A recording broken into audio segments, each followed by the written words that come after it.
आता बातमी मुंबईत आहे। मनसे अध्यक्ष राज ठाकरे यांच्या शिवतीर्थ या निवासस्थानी गुढी उभारण्यात आलेली आहे। राज ठाकरे यांच्या पत्नी शर्मिला ठाकरे यांनी गुढीची पूजा केली आणि गुढी उभारलेली आहे। मुंबईतल्या त्यांच्या निवासस्थानाच्या इथल्या ही दृश्य आहेत। शिवतीर्थ या निवासस्थानी गुढी उभारण्यात आलेली आहे। राज ठाकरे यांच्या पत्नी शर्मिला ठाकरे यांनी गुढीची विधिवत पूजा केलेली आहे आणि त्यानंतर ही गुढी उभारण्यात आलेली आहे।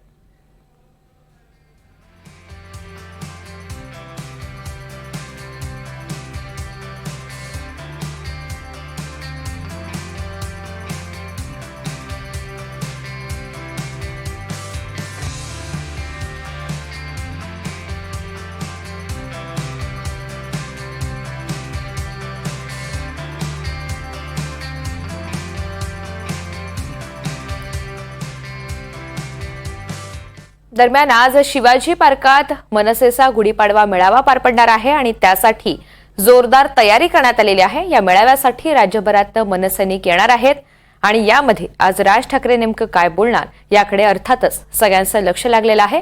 या सगळ्या संदर्भात अधिकची माहिती देण्यासाठी आपल्यासोबत देवेंद्र कोलटकर आहेत। देवेंद्र, आज मनसेचा मेळावा पार पडतोय। अनेक मनसैनिक हे आता मुंबईच्या दिशेने रवाना झालेले असून अगदी काही वेळात दाखल सुद्धा होतील आणि उत्सुकता आहे राज ठाकरे नेमकं काय बोलणार याची। नक्कीच ऋतुजा, मनसेचा गुढीपाडवा मेळावा आज दादर इथल्या शिवाजी पार्क मैदानात पार पडणार आहे। सायंकाळच्या सुमारास हा सगळा मेळावा पार पडणार आहे। राज्यभरातून मनसे कार्यकर्ते जे आहेत ते या मेळाव्यासाठी दाखल होणार आहेत। राज ठाकरे जे आहेत ते या कार्यकर्त्यांना संबोधित करणार आहेत। महाराष्ट्राची सध्याची जी काही सामाजिक आणि राजकीय परिस्थिती आहे यावरती राज ठाकरे या सगळ्या मेळाव्यातून काय भाष्य करणार हे पाहणं महत्त्वाचं असेल।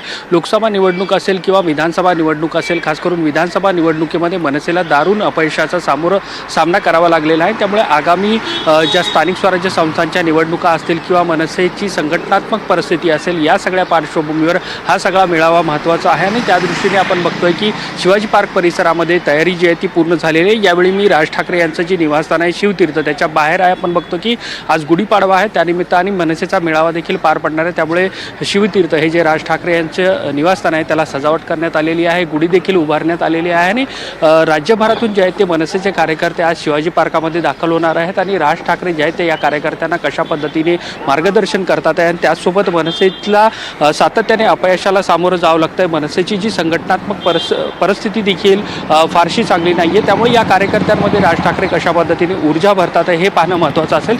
त्याचबरोबर संबंध राजकीय वर्तुळाचं लक्ष लागलेलं आहे राज ठाकरे यांच्या भाषणाकडे। राज ठाकरे आजच्या भाषणातून कुठले मुद्दे उपस्थित करतात आहे आणि सध्या महाराष्ट्रात जे विविध मुद्दे गाजतात आहे यावरती राज ठाकरे काय परखडपणे मत मांडतात आहे हे देखील पाहणं महत्त्वाचं असेल। अगदी धन्यवाद सविस्तर माहितीसाठी।